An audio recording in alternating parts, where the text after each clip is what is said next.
And we're back. That is my Norm Coyne impression. Ladies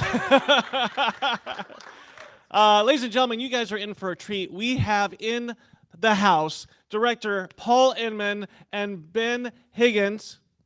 Yeah. I got his last name right. Ben Higgins. And they are here to be part of our festival. Welcome, you guys. Thank you so much. Thanks for having us. Yeah, happy to be here. Thank you. Let's get right into it. First of all, Paul, when did you first hear about the Dollar Baby program? Ooh, I don't know. That's a great question. I can't remember because I'm getting older, you know, the gray. It's been a long time, actually, probably more than a decade. And back then I was like, I want to do this real bad, but I'm real bad. So, you know, I was like, I don't think I could pull it off. So I had to kind of wait till I got a little better and, you know, hopefully I did. Okay. Let's talk about that opening scene with the party scene. Was that any personal family members in that scene, or was that friends and family or neighbors in that scene? It was a little bit of everything. We had some extras. The children were all extras, but we had some fun little cameos. My wife, who's right over there, she was definitely in it, classing up the place, you know. So, here's a fun fact: if you watch that scene back. If you can watch it back. I'm not sure how this works, but there is a giant hint about what is going to happen at the very end in that scene.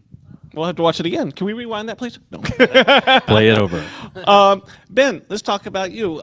You tell us what part of the film your job was, and go into detail a bit about that. Oh, sure. So I'm a bit of a utility man, but my primary role was helping Paul kind of boil down this extremely complex script into something manageable for what you saw on the screen. We're jumping from so many different moments in time, and I, as much as possible, tried to be the voice of the audience for Paul to make sure that it was relatable and understandable for our eventual viewers. Yeah, may I? Thanks. To touch on that a little bit more, like part of the reason that I selected this particular story is twofold. Number one, it doesn't get done. It doesn't get taken on a lot. So I thought that was a great challenge. And number two, I really enjoy nonlinear narratives. Reading this the first time, I was like, oh yeah, this is right down my alley. So I was like, I think I want to take this on. And Ben was very instrumental. He actually was there when I found out. I got the email and that said that, hey, you can do this. And I was like jumping all over the house, and he's like, what's going on? And then she's, Kim, my wife's like, also there when you wrote the email to see you were, yes. Ben lived in our house for about a week, so, and it happened to be that same random week because tragedy struck Ben. Yeah, our apartment. Yeah, they had a fire at their apartment complex. So, okay, happy circumstances that came out of it. And Ben helped me kind of pull the pieces of this story together from the original story, because it is, if you've, I assume that some of you have read it. If you've ever read it, it's fantastic. It's just one that you have to read 2 or 3 times to really kind of grab everything, So it was tough kind of putting that together, for the adaptation. Yeah. And I want to touch on that for just a second, because when I was reading about this film and this story, Stephen King said that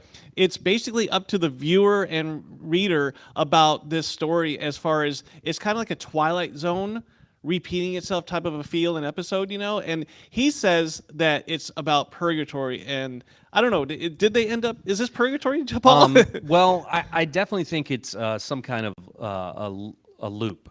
She's stuck in this place where she has to relive all these choices of her life over and over and over again. And the question that people ask me is, was she ever to make that change, that one, change one thing, like the story says? And my answer is, it's really up to you. I'm giving you what I think it could be on the screen, and from there, we all bring ourselves to art in general, So well, we find out in the sequel. Yeah, so it's hard to make the sequel to this. But, I don't know. Do you want to elaborate? Well, quite honestly, it's difficult for me to think of a dollar baby where a sequel will work. We've all seen in feature films instances where filmmakers tried to push too far by making a sequel. So if there is a sequel to that film, it will be of another dollar baby story, I suspect. Yeah, I think that's a pretty good answer. Okay. Now, let's talk about the cast. Ian and Kate did fantastic jobs. They really did, especially Kate, doing a double role. Did that extend, like, extra shots and extra time because you're doing two different things?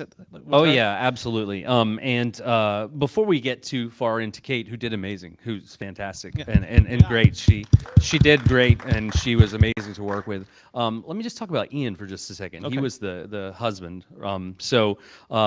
I was on the YouTube reading through the comments as the movie was playing because I've seen it already. I saw some comments.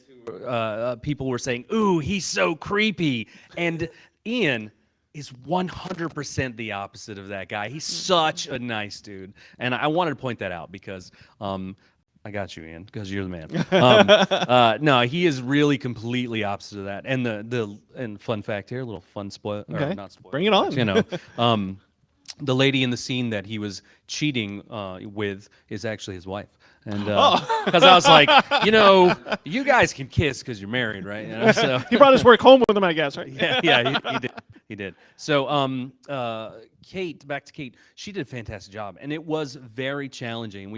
In fact, we had a body double and a stand-in or whatever you want to call it, right? And her name is Gary, actually, and she stood in. So every time you see both of them on a screen, almost every time, it is a stand-in, and then the rest of the times is visual effects.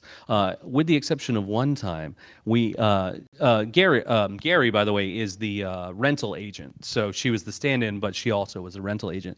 So we had to have both of them on the screen, so we needed another stand-in. Right. And there's a funny story about that maybe I don't want to spoil here because I know that you asked me about this before. And spoiler, he's got a sequel book, which he said already, to Stephen King, Dollar Baby. Oh, thank you for the pitch The there. Thank you. sequel, All right, the there you shout go. out. Thank you there. Yeah, I'll take that $10. Okay, later.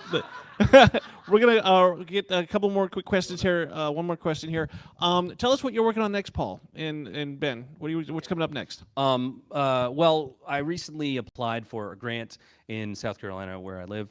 I'm hoping that that we get this grant, and we'll be shooting that film sometime within the next year if we get the grant, because it's one that I can't pull together, a little bit of money and do. So I wanted to, I'm hoping that I can get the grant to make this. But in the immediate future, over Labor Day weekend, I think we're going to shoot something really short and fun and silly, because after you stare at this, editing this and working on the visual effects and stuff for a year, you're like, I want to do something funny now because I've been watching this people die in a plane crash for a year, So that's just something fun. And one quick thing, again, like I said, I was on the YouTube. I saw somebody ask a question about the budget. The budget was pretty minuscule here. We got a lot of donations, just like all of the Dollar Babies. But we did this for under $4,000, the whole thing. Wow. So. Wow. Let's give it up for that, huh? All right. Which just meant that, I like to joke and say my wife is going to leave me, but I did spend a lot of time behind a computer while she, was in another room being lonely. So I love you. Thank you for give it up. dealing with that. And I'm not signing the papers. No, I'm just kidding.